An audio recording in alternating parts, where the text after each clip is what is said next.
ஊருக்கு வந்தாச்சு. இன்னைக்கு என்ன சாப்பாடுன்னா சாம்பார். சரிங்களா? முருங்கை சாம்பார்னு சொல்லுங்க. என்ன பேரு? என்ன சாம்பார்? அதுக்கு என்ன சாம்பார்? எனக்கு இந்த வாயில அப்படிதான் வருது. எனக்கு வந்து சில இதுகளும் வாயில வர மாட்டேக்கு. இல்லைங்களா? முருங்கைக்காய் கத்திரிக்காய் போட்டு சாம்பார். அப்படியே சாம்பார் போட்டு முட்டைக்கோஸ். சரி, ஆமா இல்ல பீட்ரூட். ஆமா, பீட்ரூட் பொரியல். அதுக்கப்புறம் இது என்னது? உருளைக்கிழங்கு பொரியல். இன்னைக்கு சாப்பாடு. இன்னைக்கு அதுவும் இந்த முருங்கைக்காய் இருக்கு பார்த்தீங்களா, அதுக்கு நிகர் எதுவுமே கிடையாது. அப்படி முருங்கைக்காவை சாம்பாரோட முருங்கைக்காய் வேணுங்க, அது சூடா இருக்கு.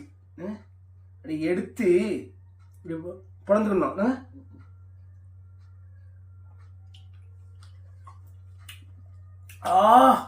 என்ன சுதந்திரமா, அது ஒரு சதை வரும். அது அப்படி உருவி திங்கச்சில டேஸ்டோ டேஸ்ட்.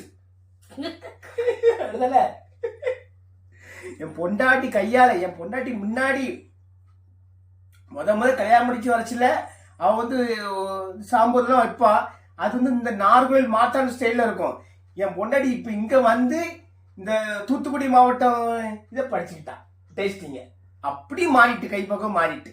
சார் அதான் ஓகேவா? ஓகே, அதுதான் கையில ஒண்ணு இல்லாம ஆக்கி வச்சிருக்கேன்.